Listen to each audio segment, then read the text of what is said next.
If you own a business interest and that business interest is profitable, certainly you have done some things correctly. But what will you do now to affect the future of your business interest? You've worked hard, very hard, to increase value in that business interest. You've made good decisions. And that, no question, is an accomplishment. Now, are you relying on fate or luck, hoping that the future will bode well for your business interest? Situations change, and the actions that created progress in the past may not work to get you to the next point in the direction you want to go. What will you do now with the business interest you own? What is the goal of your business interest ownership? There are really two broad categories of answers to that question.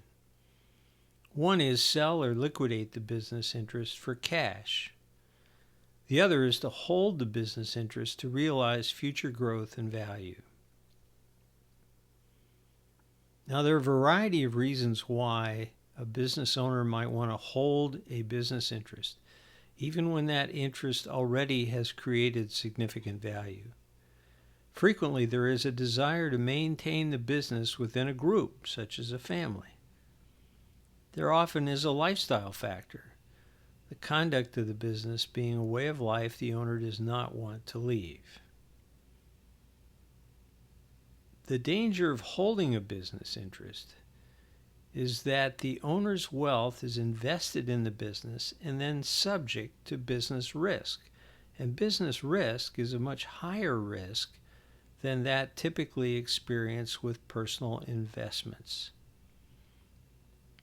Often it has been my experience that in holding a business interest, an owner becomes complacent, and negative events occurring from business risk are more likely to happen. If a business is not growing but deteriorating, a sale to capture remaining value might not be possible. The best solution is to maintain growth and increase business value as much as possible, as though planning for a sale, even if there is a reason to hold the business interest. The rational long-term goal for the owner of a business interest is to liquidate that interest for the maximum amount possible.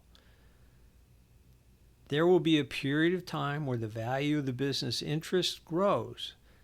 Then the business interest is sold to capture that increased created value. The business interest is cashed out to be transferred from business risk to investment risk. The amount of growth possible and the period of time it takes to realize the growth will, of course, vary with the business.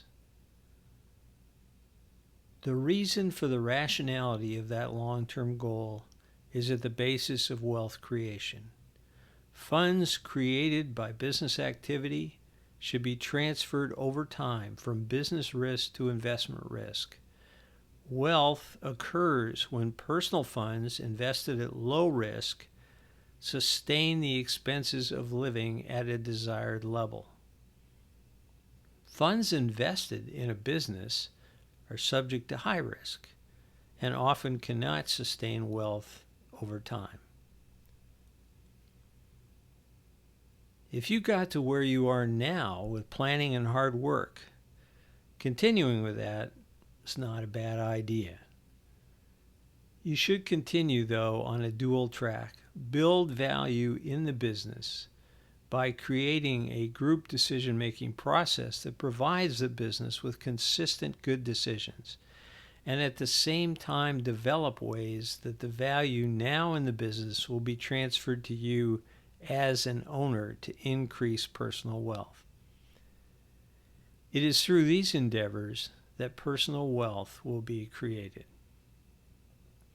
Your good decisions have placed you where you are now. How do you develop the decision-making capacity of your business to ensure future value.